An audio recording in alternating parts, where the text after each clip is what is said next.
Hey there guys, Nordic Warrior here, welcome back to my video game review series. So those of you who have been following my channel will know that I quite recently reviewed Batman Arkham Knight for its 10th anniversary.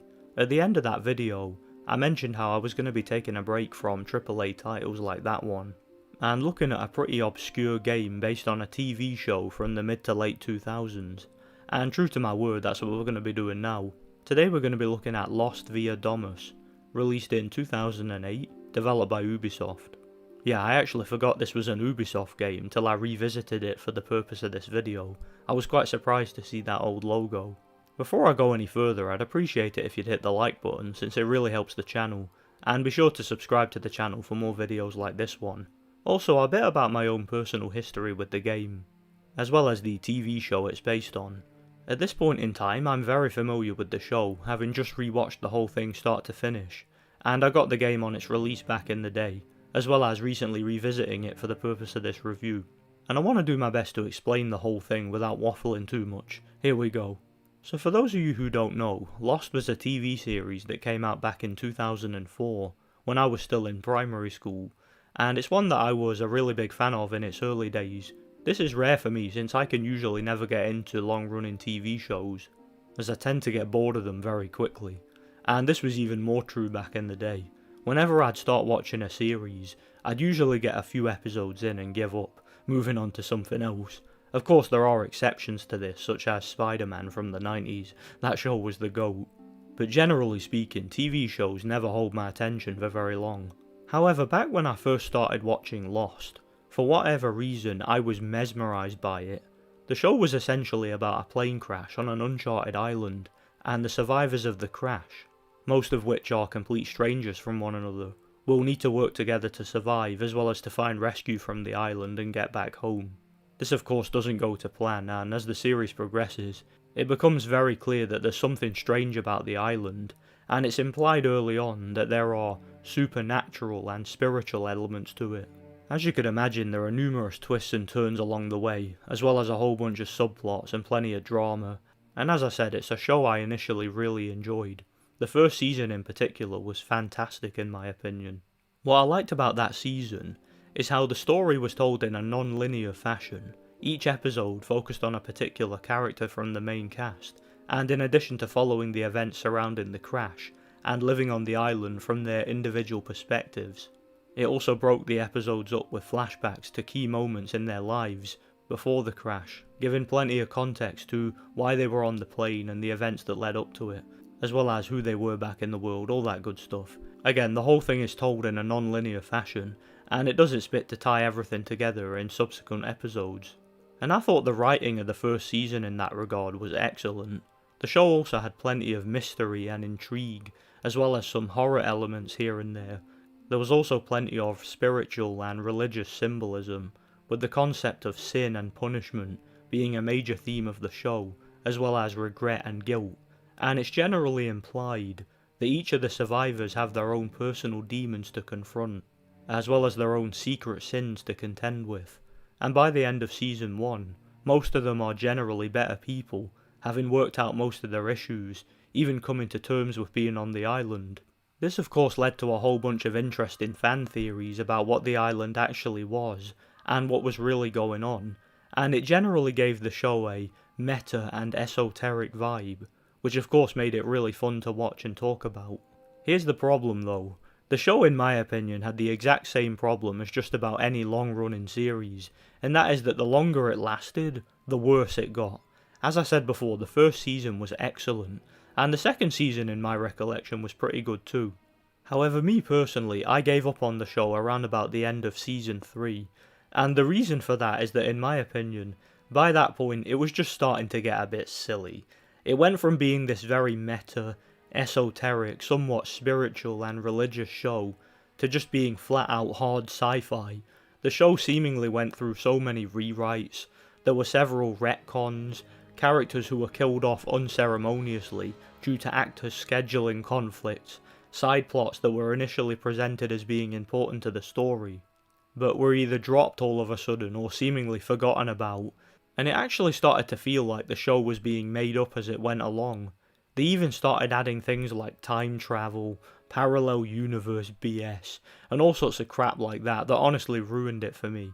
So yeah, I got bored of it towards the end of Season 3, and by Season 4 I had pretty much completely checked out. And I kinda just forgot about the show and didn't even bother with the ending. From what I heard, it was pretty disappointing, even for the show's biggest fans who stuck around the whole way. Now think about it. Imagine your favorite TV show. You've been through it all, the ups, the downs, the crazy coincidences, and then bang! They tell you what it's all about. Would you be happy? Does it make sense? How come it all ended in a church? As disappointed as I was with the show, however, when the video game was first announced back in 2008, I was actually really excited about it, since the idea of a video game based on Lost was actually in theory a pretty good idea. I had ideas in my head back then about a sort of mini sandbox RPG, allowing the player to create their own character and come up with a set of backstories as one of the survivors of the crash, as well as to explore the island and uncover a bunch of mysteries, engage in combat, hunting and fishing and various other activities, kinda like the Far Cry games, with maybe some Knights of the Old Republic style RPG elements, and maybe even some survival horror elements utilising some of the darker elements of the show. Of course, if you played the game then you know, yeah, that's not what we got. Well, at least not exactly that. Kind of an extremely watered down version of some of those concepts. Back when I first played this game, it legit made me mad. I hated it. I had hyped the game up a bit too much in my mind, and seeing what they gave us and how limited the whole thing was pissed me off big time. I finished the game in like 3 hours, got rid of it, and intended to never bother with it again. As far as I was concerned, it was complete garbage, and I also never intended to revisit the show again either. As it happens, all these years later, near the beginning of 2025, more than 20 years after the show first came out, a family member of mine was getting rid of her DVD collection, and asked us if we wanted any of them. It just so happened that one of the DVDs she was getting rid of was the entire series of Lost, all 6 seasons.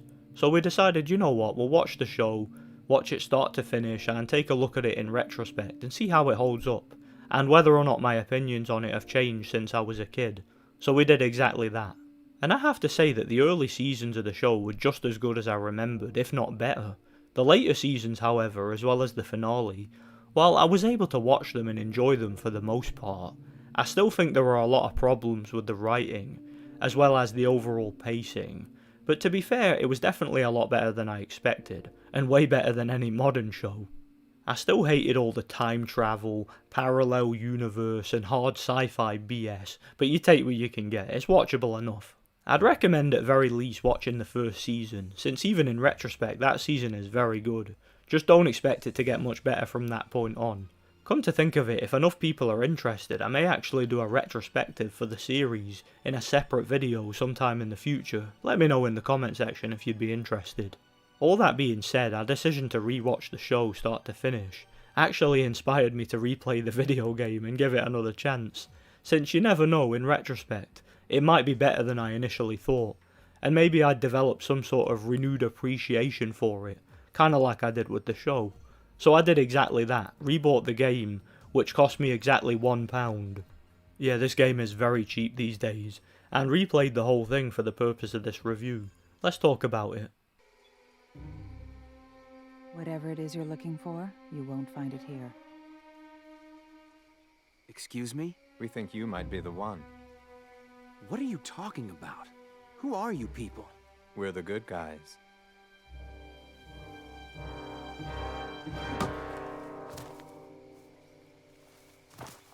Right off the bat, what I will say is that this game is bizarre. One of the weirdest and most confusing experiences I've ever had from playing a game. There were times where I honestly thought to myself, how on earth did anybody think this was a good idea? There were also times where the game would introduce a seemingly interesting idea, then drop that idea and never bring it up again. And there are even times where it seemed like there was a really interesting adventure to be had somewhere in the background, yet the game never really lets you experience it. I suppose in that regard it's kinda like the show. Suffice it to say, the game is pretty bad.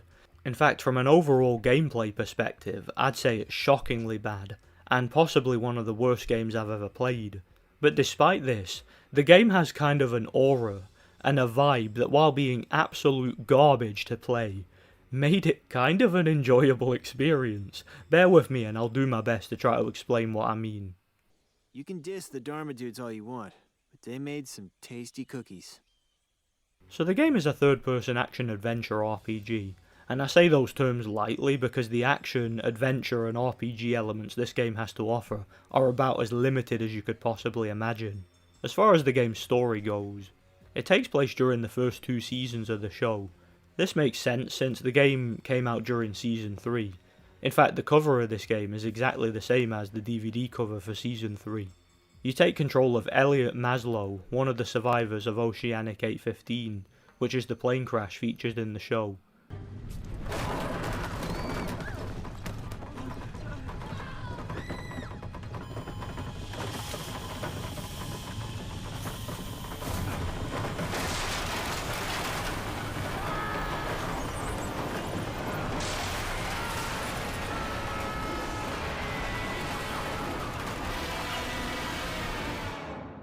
During the crash, Elliot received a serious head injury and is stricken with amnesia, forgetting his name and who he is, or why he was on the plane. The game begins with Elliot waking up in the jungle, in a scene reminiscent of the opening scene of Season 1, and you're tasked with finding your way to the beach.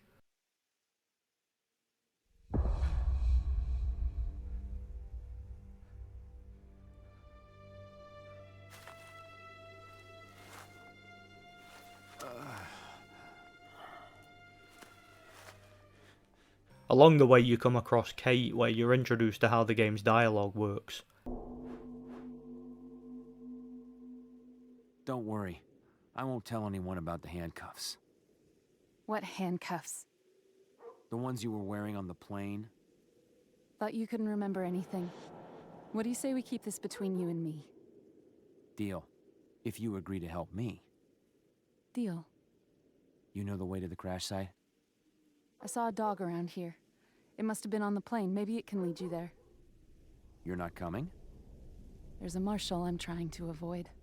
On a side note, I'm pretty sure the game isn't actually canon. Kinda like that crappy Sopranos game that I reviewed a few years back. Again, it takes place during Season 1 and 2, and Elliot Maslow was never once mentioned in the show, nor were any of the things he did, so yeah, the game seems to take place outside of the continuity of the show pretty much, and doesn't really intrude on it at all. After speaking to Kate and having one of the most awkward and passive-aggressive conversations ever, you end up at the beach where you're tasked with helping Jack save some of the injured survivors. I'm cursed, man. It's all my fault. We're screwed. That's where we are. No. No way. I don't want anything oceanic, dude. It's at this point that the game was starting to freak me out a bit. Jack is stressing out just like he does in the show, trying desperately to revive casualties and save everybody's lives, and Elliot doesn't seem the least bit concerned. In fact, he seems to be having the time of his life, with his curiosity being piqued for some reason. See that section near the jungle? The fuel leak's there. Move! Yes, I told you. You need to stop that fuel leak before the whole plane goes up in flames. I don't know. Listen, we need to help these people. We'll figure that out later. Right now, get to the plane. No, but I need you to help with that fuel leak. You can drink that later.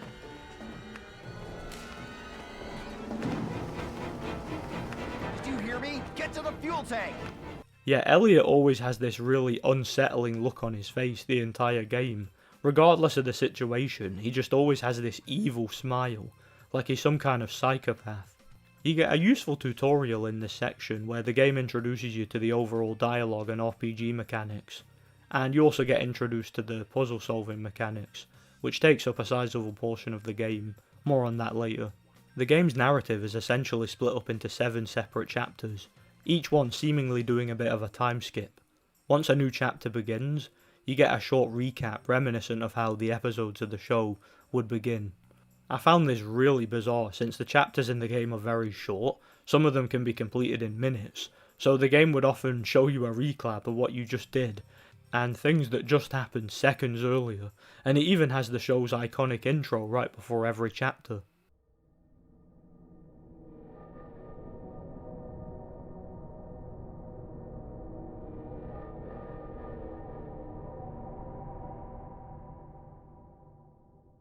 This honestly felt like cheap padding to me, since it really adds nothing to the game other than to make it a bit longer. As I said, each chapter covers a part of the game's narrative, and like I mentioned before, the game takes place during the first 2 seasons of the show, meaning they have to contain it all into 7 short chapters, probably to prevent Elliot from intruding on the continuity too much, as I mentioned earlier. As far as the overall gameplay goes, you basically begin each chapter in a particular camp, usually one of the main locations from the show, such as the beach or one of the Domus stations, and you're essentially tasked with exploring the camp and conversing with NPCs in order to reveal your next objective. In fact, I'd say the NPC conversations probably take up about 40% of the game's runtime, which is pretty shocking when you consider how brief and to the point these conversations are. How it works is you approach a character, start a conversation, and you get to ask them a list of questions. These questions will be split up into 3 categories. You have quest dialogue, which is of course necessary for progressing the story. The game will usually task you with speaking to a particular character or group of characters to gain the information you need to progress, and you can usually ask any character these exact same questions, but only some of them will respond in a way that triggers your next objective. In addition to the quest category of questions, you can also ask miscellaneous questions which are entirely optional, and I guess are just meant to give a bit more context to the game's story, or to learn a bit more about a particular character. Another thing I found quite unsettling though, is just how brief the conversations will be, and how little response you actually get. You ask an NPC a question, and they usually tend to give you 1 or 2 word answers, straight to the point, and very rarely will these conversations feel in any way dynamic or interesting. That is my own business. The final list of questions you get depend on your infantry. You can ask each character about a specific item in your inventory, and they will usually have an opinion on it. Wish we had some ice cream. Some of these are actually hilarious. For example, it's not just quest items you can ask about, even random trade items such as coconuts and papayas. I also find it pretty funny how some of the characters seem to get wind up when you start to do this. I arrived here after a twister picked up my house and dropped it here. Any other useless questions? You do what I ask, and you'll get more than stale beer. Just imagine, do what I want, and you'll never eat cardboard meals again. It's a fuse, Elliot. Again, that's one of the things that makes this game kind of surreal, and honestly made me laugh my head off at times. Of course, the whole time Elliot stares at the NPC with that evil smile on his face, as if he's about to slit their throat or something. Fans of the show will remember that each episode will be broken up with flashbacks to events that took place before the crash, and these flashbacks would usually foreshadow events on the island, or relate to the events in some way. The game attempts to emulate this formula by playing into Elliot's amnesia. Basically, certain conversations with NPCs will trigger a particular memory for Elliot, and you'll get a short interactive cutscene.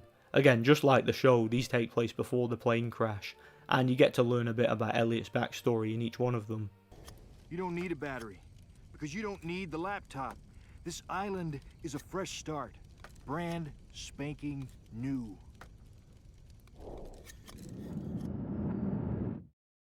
I've met Locke before. What's different about him? One of the items you unlock early on in the game is a camera. You will need to use this in each of the flashback missions in order to piece each memory together. How it works is basically Elliot will receive a flashback, again triggered by a conversation, and he will get kind of an obscured view of that particular memory. You clear the memory up and piece the events back together by lining up the scene and taking the perfect photo of it. So you basically have to focus the scene and make sure you get everything in view at the right time without any obstructions. This can actually be quite frustrating since it can be quite temperamental and there's little to no room for error. Once you manage to take the right photograph, Elliot will remember the entire event and you get to watch a cutscene to see how it all played out, and you also get to take direct control of Elliot for a short time, with a little bit of optional interaction. There are also occasionally a few optional collectibles to pick up in these sections for the sake of unlocking achievements. These flashbacks, while a good idea in theory, for me only serve to highlight a major issue with the game: it's so linear and restrictive. Long-time viewers of this channel will know that I generally have mixed feelings on non-linearity in games, and I've been very critical of games that have an open world sandbox, as well as a whole bunch of deviation, purely for the sake of padding, and I don't usually complain about games being a mostly linear experience. Unfortunately though, this game has the exact opposite problem, in a sense that it's a game that seems to encourage exploration, yet there really isn't anything to do, or anywhere to go around the levels. Each of the game's locations are extremely small and linear, and the path you take always seems scripted, with invisible walls all over the place. The game has this really picturesque scenery all around it, but you can't explore any of it. Seriously, the game only has a handful of areas to explore, and it reuses most of them throughout the game. You spend the majority of the game hanging around the beach, talking to NPCs as I mentioned before, and the place doesn't really change much beyond a certain point. I mentioned earlier you can unlock achievements by finding collectibles and interacting with things. Throughout the game there will be various curiosities that Elliot will notice when walking by them, referencing something from the show, and the game will prompt you to take a photograph with Elliot's camera. Again, this usually unlocks an achievement, and finding full sets of these curiosities will even unlock some of the bonus features. Aside from that, and conversing with NPCs, there isn't really anything to do in these areas. I suppose you could sit there and watch Hurley eat, which is surprisingly mesmerising.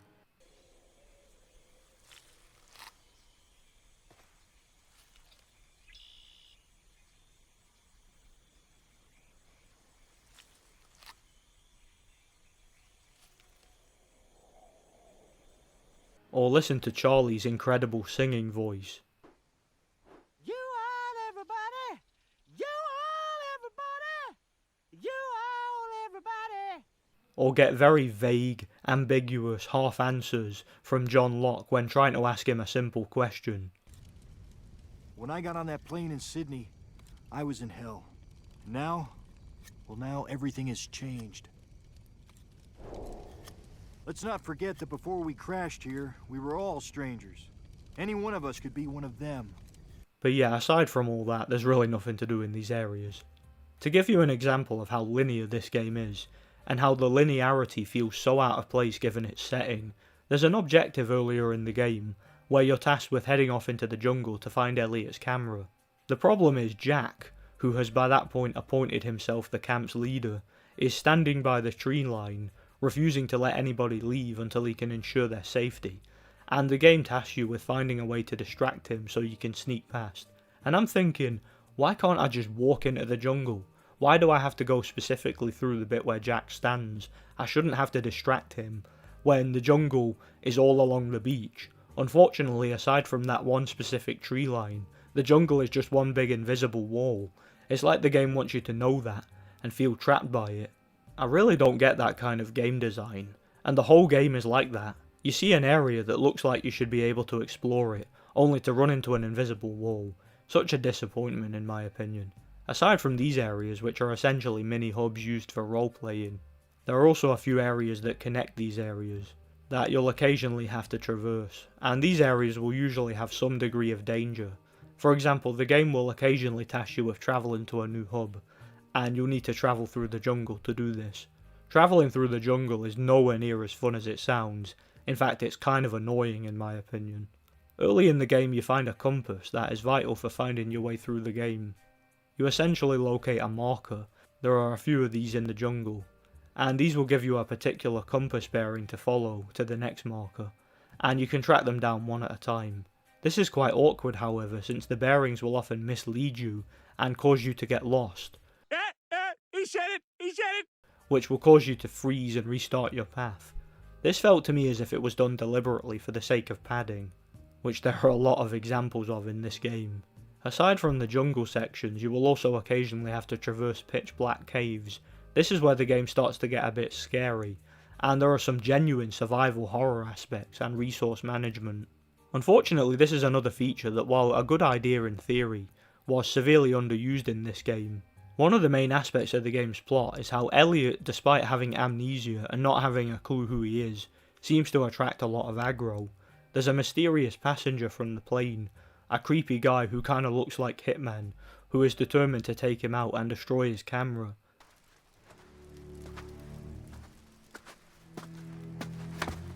Where is the camera?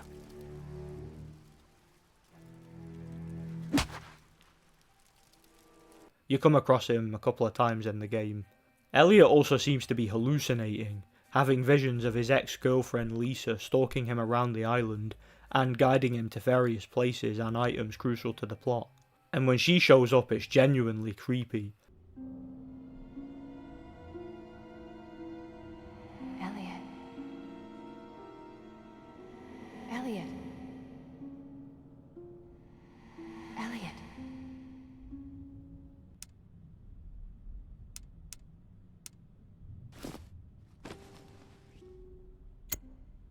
Elliot. She can help you. You'll often see her in the darker sections of the game, and you'll need to use a luminous item such as a torch or a lantern to make it through these areas. You find a cigarette lighter early in the game that has unlimited fuel, but will overheat very quickly, making it only a little bit useful on its own, being more useful when used to light torches and lanterns. If your torch runs out of fuel, not only will you not be able to see a thing, but something will also kill you in the darkness. So yeah, you literally can't beat these levels without light, making resource management very important.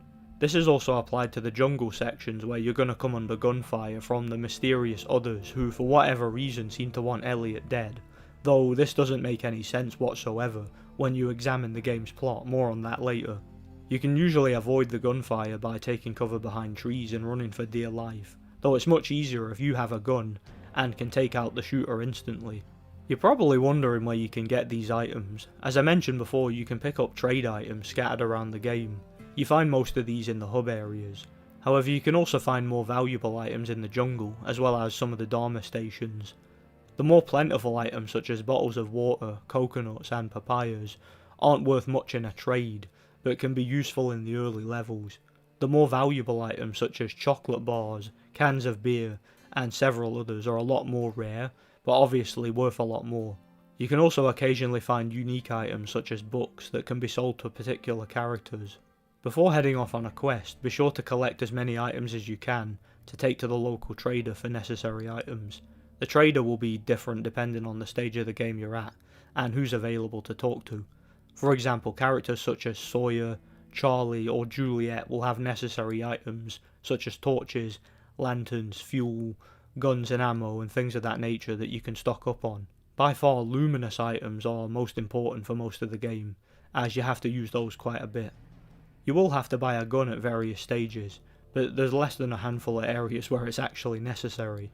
In fact, the game only lets you use your gun in very specific areas, where there will either be an enemy or something you need to blow up by shooting at it once, so chances are you will only need to use your gun about 4 or 5 times in the entire game, so don't invest too much in ammo since you won't need it.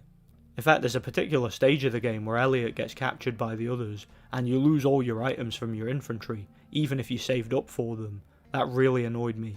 Aside from these sections, there are also a handful of areas where you'll be hunted not only by the others, but also the infamous black smoke monster, and these sections are genuinely terrifying.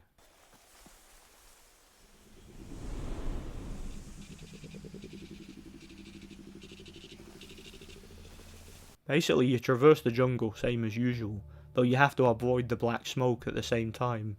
If the black smoke sees you, you can run away and hide in one of the many banyan trees, which for some reason it can't reach you in. Just like the dark caves, I found these sections genuinely scary, and again they help to give the game a survival horror vibe.